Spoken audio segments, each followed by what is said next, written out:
खबर, जहां ईडी को चकमा देकर दूल्हा फरार हो गया और आरोपी सौरभ आहूजा की शाही शादी का वीडियो वायरल हुआ था।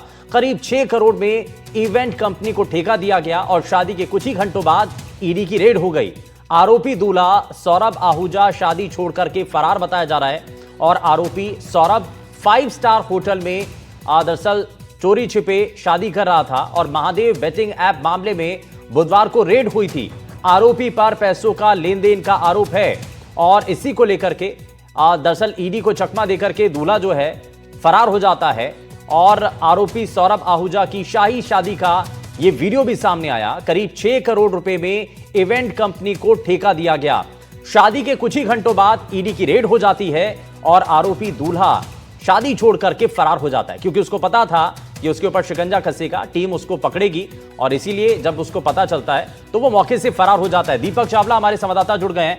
दीपक बताइए, ये शाही शादी का वीडियो भी वायरल हो रहा है, लेकिन जैसे ही टीम मौके पर पहुंचती है दूल्हा फरार हो जाता है।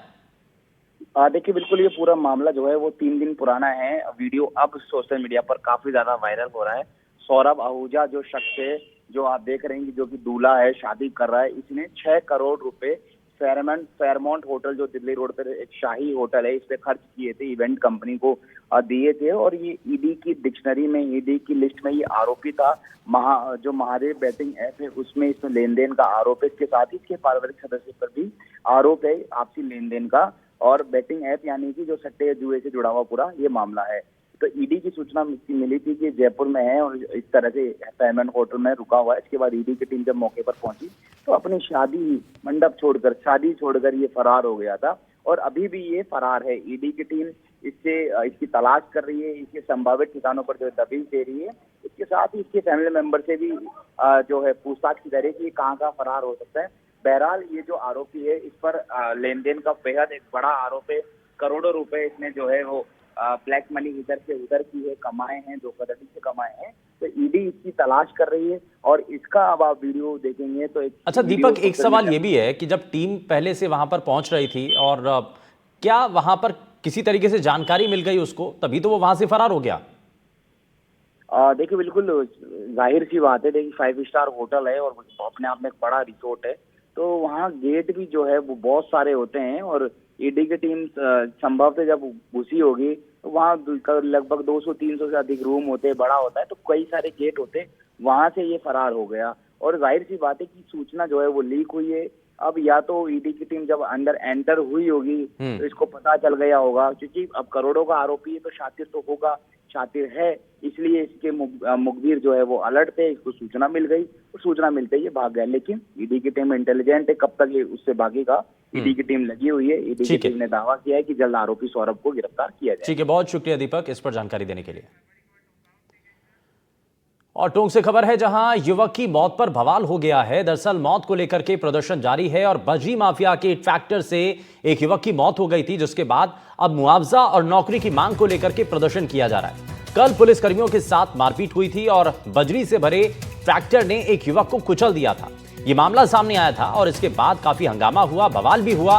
अब उसको लेकर के मुआवजा और नौकरी को लेकर के प्रदर्शन भी किया जा रहा है। कल पुलिसकर्मियों के साथ मारपीट भी हुई थी और बजरी से भरे ट्रैक्टर ने एक युवक को कुचल दिया था। टोंक के राजमहल गांव की एक घटना बताई जा रही है, जहां पर मौत को लेकर के एक युवक की मौत के बाद प्रदर्शन किया जाता है और वो प्रदर्शन जारी है। तो विरोध में बाजार पूरी तरीके से बंद हो चुका है और आपसी विवाद में ट्रैक्टर से कुचल करके मारने का आरोप है।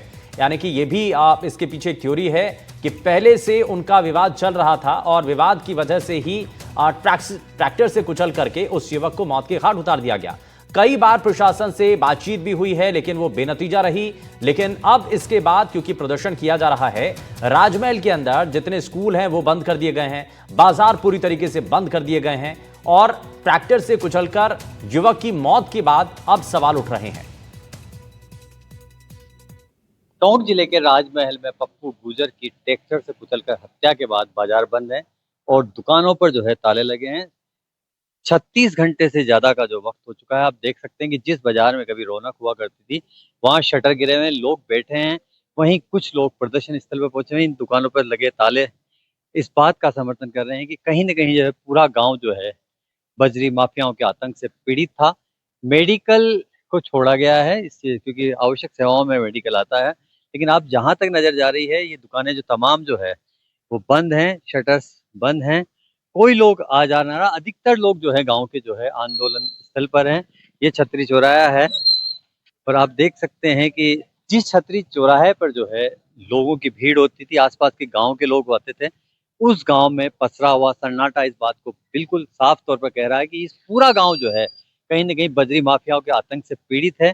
और यही कारण है कि लोग जो है आज इस हत्या के बाद में एकजुट होकर पिछले 36 घंटे से ज्यादा समय से जो है शव को रखकर प्रदर्शन कर रहे हैं। मांग है कि परिवार को न्याय मिलना चाहिए, लेकिन सबसे महत्वपूर्ण जो मांग है इन मांग के पीछे कि बजरी माफियाओं के आतंक से मुक्ति चाहिए इस गांव को।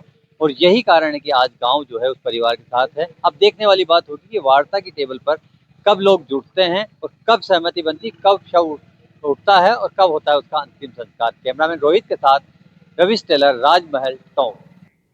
और हमारे संवाददाता रवीश टेलर हमारे साथ जुड़ गए हैं ज्यादा जानकारी के साथ। रवीश, अभी इस मामले को लेकर के बातचीत क्योंकि इससे पहले भी हो चुकी है लेकिन वो विफल रही है, लेकिन अब क्या स्थिति बनी हुई है?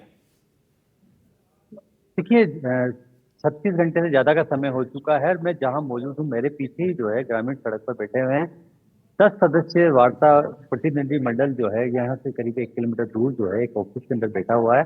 पुलिस के अधिकारी हैं, प्रशासन के अधिकारी, उनके साथ वार्ता चली। लेकिन इस तरह की वार्ताएं जो है कई बार हुई है, लेकिन महत्वपूर्ण बात यह है कि अभी तक कोई सहमति नहीं बन पाई है। ग्रामीणों की अपनी मांग है, परिजनों की मांग के साथ ही सबसे महत्वपूर्ण बात यह है कि आखिर जो है बजरी माफियाओं का जो आतंक है इस क्षेत्र में, उससे मुक्ति कैसे मिले। क्योंकि एक जिंदगी चली गई, एक परिवार का चिराग बुझ गया, लेकिन आगे क्या होगा? परिवार को आर्थिक सहायता एक मुद्दा है, सरकारी नौकरी की बात है, लेकिन सबसे महत्वपूर्ण जो बात है वो यही है कि क्षेत्र में जिस तरह से बेखौफ होकर बजरी माफिया निकलते हैं, वो कहीं ना कहीं एक बड़ी समस्या है। और आप देख सकते हैं कि यहाँ जो है परिजन भी बैठे हुए हैं और साथ ही जो है अब क्या क्या मांग है आपकी इस पर? मांग परिवारजनों की यही मांग है कि परिवार में एक सदस्य को नौकरी दी जाए और 50 लाख रुपए की मांग कर रहे हैं। बाकी ग्रामीणों की मांग है कि ये बजरी खनन रोका जाए।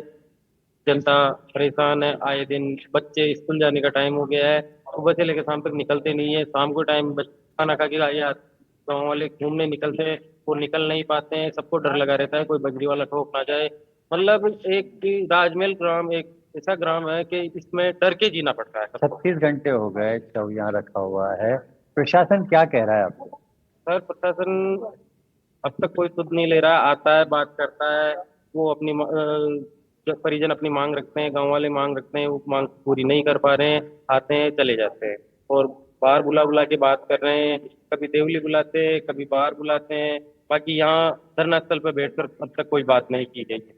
धरना स्थल पर बैठकर कोई बात नहीं की गई है। परिवार के लोग बैठे हुए हैं, सड़क पर बैठे हैं। आप देख सकते हैं कि जो है एक प्रतिनिधि मंडल जो है गया हुआ है, लेकिन इनके ऊपर क्या गुजर रही है कि एक परिवार ने अपना चिराग खो दिया, लेकिन प्रशासन जो है अब तक जो है इस स्थल तक नहीं पहुंचा है। जो भी बात हो रही है दूर हो रही है। प्रशासन से क्या वार्ता के बाद नतीजा निकलेगा, देखने की वाली बात ये होगी। लेकिन जिस तरह टोंक जिले के अंदर बनास नदी उसके आसपास के क्षेत्रों में बजरी माफियाओं ने अपना आतंक मचाया है, इस घटना में अभी तक ये शव भी नहीं उठा है। उससे पहले आज टोंक में भी जो है पत्थर माफियाओं की एक टोली ने एक स्कूल वैन को टक्कर मारी थी। तो समझ सकते हैं कि किस तरह बेखौफ माफिया राज टोंक के अंदर जो है देखने को मिल रहा है। ऐसी सूरत में एक परिवार अपने पुत्र के लिए, अपने परिवार के लिए न्याय की मांग कर रहा है। बिल्कुल। और अब इस पर क्या और प्रशासन के साथ जो बातचीत आगे भी होगी, क्या उस पर सहमति बनती है, इस पर नजर है। बहुत शुक्रिया रवीश इस पर जानकारी देने के लिए।